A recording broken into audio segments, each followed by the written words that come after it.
Our first award is named for Roger Starr, former executive director here at CHPC, housing development administrator under Mayor Beam, and an outspoken urbanist and thinker.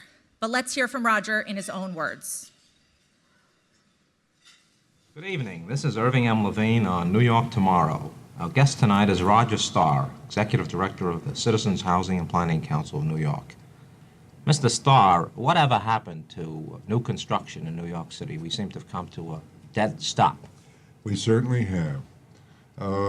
New York City construction, private construction, had a big boom when the new zoning resolution was passed. My argument is that there is necessary conflict and inevitable conflict within the city. And it seems to me that the vital question we have as people interested in the planning process of whether or not we are willing to stand by the principle of planning, assuming that the planners come up with correct answers, and I assume we all believe in the power of planning, or we wouldn't be here to come up with the correct answers. You're not getting Roger's way. Yes, I use the bulldozer approach. I'm a great believer in it, at least in debate and dialogue. To present the Roger Starr Public Service Award to Joseph B. Rose, please welcome to the stage partner at HR&A Advisors, Carl Weisbrod.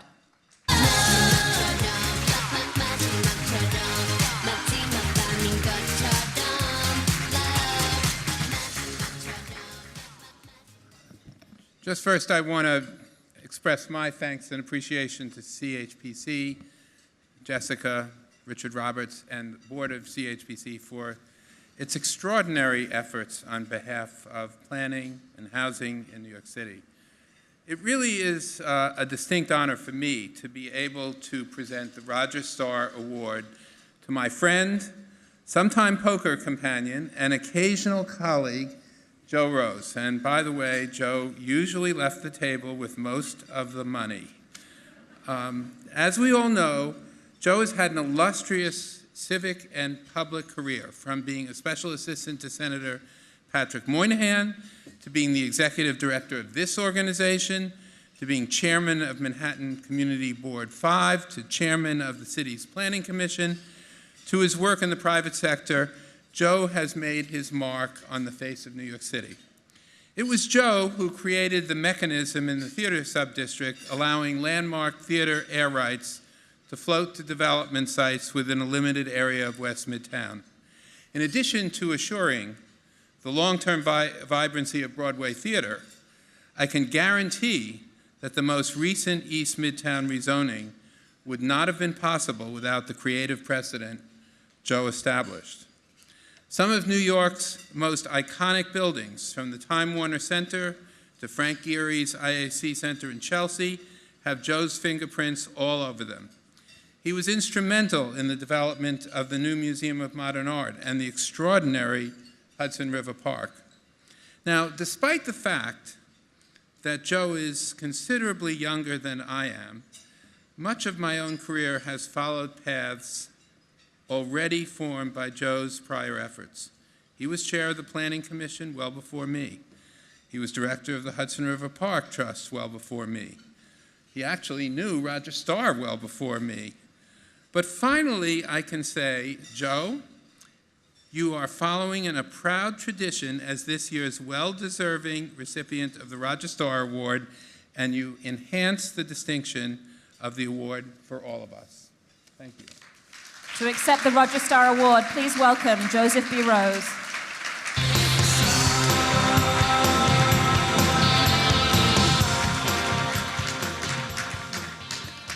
Thank you, Carl, and thank everybody here in Citizens Housing and Planning Council. Carl is a friend, advisor, mentor, extremely good poker player, both on his own behalf at the card table and also on behalf of the public causes which he has had an incredible career in achieving success at. I'm pretty confident that there is nobody who has ever, including Carl, received the Roger Starr Public Service Award from CHPC who has valued and appreciated it more. Roger was a teacher, a friend, an advisor, and a role model of mine, and his courageous and incisive mind, his gentlemanly and courteous manners and his devotion to the city of New York are worth remembering and celebrating, and even posthumously, he remains one of those people to whose respect and values I adhere and seek to be worthy of. The other reason for valuing this honor so much is my respect for Citizens Housing and Planning Council. I may also be the only person who ever aspired to be its executive director while I was in high school, not least of which is because of how distinguished Roger made the role seem, but also because of the intellectual seriousness, the integrity, the depth of expertise that the board and the staff and all of you who work with CHPC bring to the endeavor. And I'm deeply honored to have my public service efforts recognized to deserve some honor. But the fact is, you only accomplish anything in the public realm by working as part of a team, and I've had the privilege of working with an exceptionally talented, dedicated, and devoted group of public servants at city planning and at other city, state, and federal agencies, at the community board, at the Hudson River Park, and on many of the business improvement districts and conservancies that I have the good fortune to work on behalf of. And many of you are here. I've been given very short time, so I won't list through each of your names, but I'm grateful. And the fact is I accept this award on behalf of all of you, each of whom deserves recognition and celebration in your own right. In closing, I want to make two quick comments. And the first is that the role of civic organizations and of CHPC in particular has never been more important. At a time when most levels of government are over their heads or for various reasons facing real crises, the objective analysis, the creative solutions that CHPC offers is essential.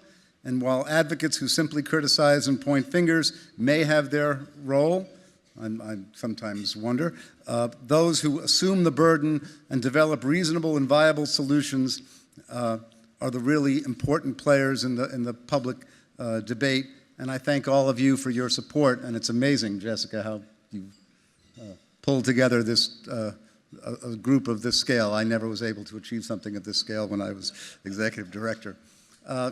Finally, I want to say that when Jessica and I were discussing my long involvement with this wonderful organization and the fact that my father had served on the board for many years, Jessica referred to my family's engagement with New York City and its civic role as dynastic.